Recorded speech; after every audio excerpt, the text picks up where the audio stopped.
বেই তোর কিস হয়েଯିবে সকাল পুর মুহটা সেবাড়କୁ କରିଦେଇକି বইছু কথাবার্তা কিছু নাই হ্যাঁ কেমিতি তোতে মুহ দেখিমি কত মতে হ্যাঁ কেমিতি দেখিমি বাଳ মতে নাজ নাগুଛି মুহ ଦେଖିତେ তোতে ସେଇପାଇଁ ମୁହ ସେବାଡ଼କୁ କରିକି ବଇଛି ମୁଁ বে কিস ହେଇଛି ତ କହ ବାଳ କହିନେ ସିନା ମୁଁ ଜାଣିବି ମାନେ ନ କହିକି ବାଳ ସେ ମୁହଟା ସେଆଡ଼କୁ କରିଦେଇ ବସି ରହିନେ ମୁଁ କେକ ଜାଣିବି ମତେ କହ ହ্যাঁ ଏ ତୁ କିସ ଆଉ କହିମି ମତେ କହ ତ ମାନେ ମତେ ଯେ କାମ ପାଇଁ ଆଣା ହେଇଥିଲା ସେ କାମ ସରିଗଲା ପରେ ମତେ ଅଲଗା କାମରେ ନଗି ଦେଇଛନ୍ତି ମାନେ କିସ ମାନେ ନିଜ ଉପରେ ମୋ ଘୃଣା ପଳେଇ ଆଇଲାନି ଏକ ଏକ କାମ ସବୁ ମତେ କରଉଛନ୍ତି ଜାଣିଛୁ ତ ସେ ବୁଲେଇ ବଙ୍କି ମତେ କଥା କହନା ତ କିସ ହେଇଛି ମତେ ଡାଇରେକ୍ଟ କହ ତ ବେ ମତେ ଦାନ୍ତ ଘଷତେ ଆଣିଥିଲେ 2 ମାସ କାନ୍ତର ତାଙ୍କ ଦାନ୍ତ ବି ଘଷିନି 2 ମାସ କାନ୍ତର ଘଷିଲା ପରେ ଯେ ମୋ ମୁଣ୍ଡରୁ ବାଳ ଟିକେ ଟିକେ ଉପୁଡ଼ି ଗଲା ଟିକେ ମୁଡ଼ି ମୁଡ଼ା ଗଲା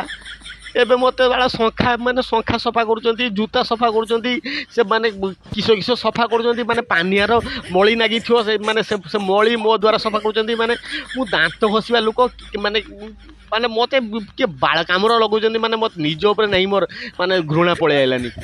ବି ଏଇ ଟିକେ କଥା ପାଇଁ ମନ ଦୁଃଖ କରି ବଇଛୁ ମୁଁ ତ ଭାବିନି ଆଉ କିଛି ହେଇଗଲା ତୁ ଶୁଣ ଗୋଟେ କଥା କହୁଛି ଶୁଣ ପାଇଖାନା ଯିବୁ ପାଇଖାନାରେ ଦେଖିବୁ ଗୋଟେ ନୀଳ ରଙ୍ଗର ସାବୁନ ଅଛି ସେ ସାବୁନ କିଛି ଜାଣୁ ଲକ୍ସ ସାବୁନ ଲକ୍ସ ମାଲିକ ଯେତେବେଳେ ନୂଆ ନୂଆ ଘିନିଥିଲେ କିଣିକି ତାକୁ ମୁହଁର ନଗେଇ ଗାଧଉଥିଲେ ଦେହରେ ନଗେଇ ଗାଧଉଥିଲେ ଆଉ ଏବେ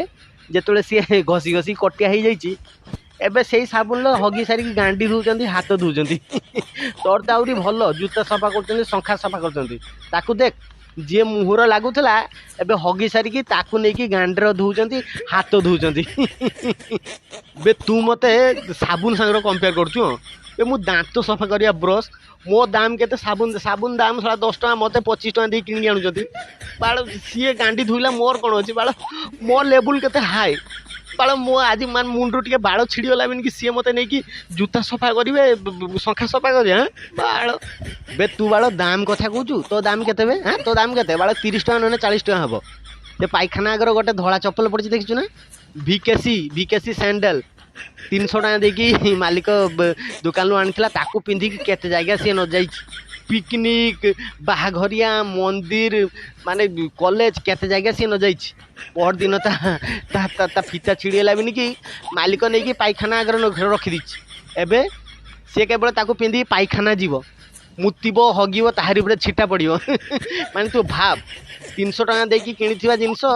ତାକୁ ପିନ୍ଧି ସେ ପାଇଖାନା ଯାଉଛି ତୁ ତ ବାଳ 30-40 ଟଙ୍କା କେଉଁ ବାଳ ଗାଈର ଗୋବର ବେ ବାଳ ତତେ ସିଏ ନେଇକି ଆହୁରି ଜୁତା ଫୁତା ସଫା କରୁଛି ତୋର ଆହୁରି ଭାଗ୍ୟର କଥା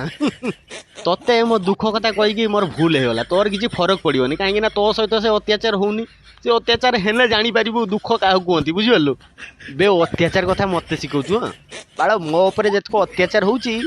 ସେ ଅତ୍ୟାଚାର ଯଦି ତୋ ଉପରେ ହବ ନା ତୁ 6-7 ଥର କାନ୍ତ ସୁଇସାଇଡ୍ କରିଦେବୁ ତୁ ମୋତେ ଦେଖ ଭଲସେ ଦେଖ ମୋ ଦେହର କିଛି ଅଛି କିଛି ନାହିଁ ନା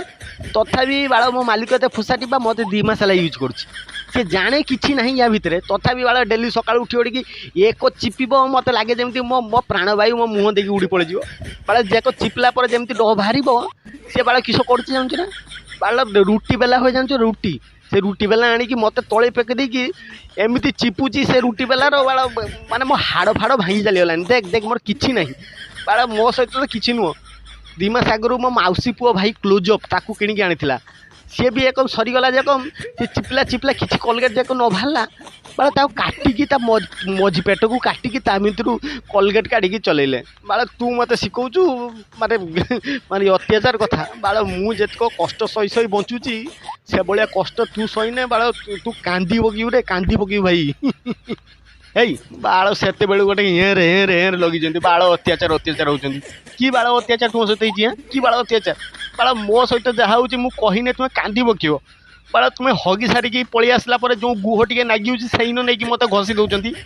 ବାଳ ସେଭଳିଆ ଅତ୍ୟାଚାର ମୁଁ ସହିକି ଆଜି ପର୍ଯ୍ୟନ୍ତ ମୁଁ ମାନେ କିସ ମାନେ ଗୋଟେ କମ୍ପ୍ଲେନ୍ କରିନାହିଁ ସେଭଳିଆ ଅତ୍ୟାଚାର ହେଲେ ତୁମେ କାନ୍ଦି ପକେଇବ ବାଳ ସେତେବେଳେ ଗୋଟେ ଲଗେଇଛନ୍ତି ଅତ୍ୟାଚାର ବାଳ ଚାଲବେ